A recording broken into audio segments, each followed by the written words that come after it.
এমনকি আমাদের প্রিয় নবী করিম সাল্লাল্লাহু আলাইহি ওয়াসাল্লাম কিভাবে নামাজ পড়তেন জানেন? আম্মা জান আয়েশা বলেন, তিনি যখন রাত্রের জন্য নামাজ পড়তেন, লা তাসআল আন হুসনিহিন্না ওয়া তুলিহিন্না, নবীজির রাতের নামাজের কি সৌন্দর্য ছিল, আর বলো না। যখন তিনি দাঁড়িয়ে কেরাত পড়তে থাকতেন, এত লম্বা সময় পড়তেন, আমরা মনে করতাম হায়রে রুকুতে আর যাবেন না মনে হয়। রুকুতে যাওয়ার পর সুবহান রাব্বিয়াল আযীম, আল্লাহ পবিত্রতা বর্ণনা করছেন, মালিকের সামনে নিবেদন করছেন তাসবিহ। এত বেশি ভালো লাগা কাজ করতো, নবীজি রুকু থেকে আর উঠতেন না। আমাদের আয়েশা বলেন, মনে হতো তিনি আর উঠবেন না, মাথা তুলবেন না। ভয় হতো যে হায়রে এত সময় ধরে তিনি রুকুতে আছেন, কষ্ট হয়ে যাচ্ছে, মাথাটা কেন তুলছেন না।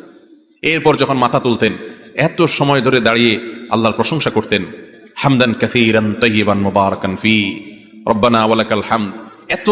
এত সময় নিয়ে বলতেন, মনে হয় যে আর সিজদা যাবেন না। আবার সিজদা গেলে একই অবস্থা। সবচেয়ে মজার জায়গা সিজদা। আমার মালিককে আমি সিজদা করছি, এই সিজদার বিনিময়ে দুনিয়া এবং দুনিয়ার মধ্যে যা কিছু আছে সবকিছুর চাইতে উত্তম হবে, মালিকের সবচেয়ে নৈকট্য অর্জন হবে।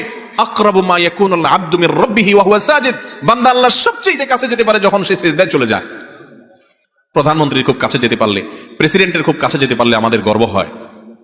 দুনিয়ার প্রধানমন্ত্রী, দুনিয়ার প্রেসিডেন্ট, দুনিয়ার রাজা, দুনিয়ার সমস্ত মানুষের মালিক যিনি, বাদশাহ যিনি, রব যিনি, সবাই যার গোলাম সৃষ্টি, সেই মালিকের সবচেয়ে কাছে যেতে পারে মানুষ যখন সিজদায় চলে যায়।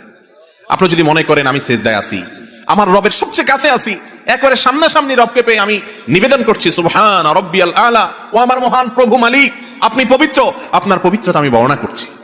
ভালো লাগা কাজ করবে।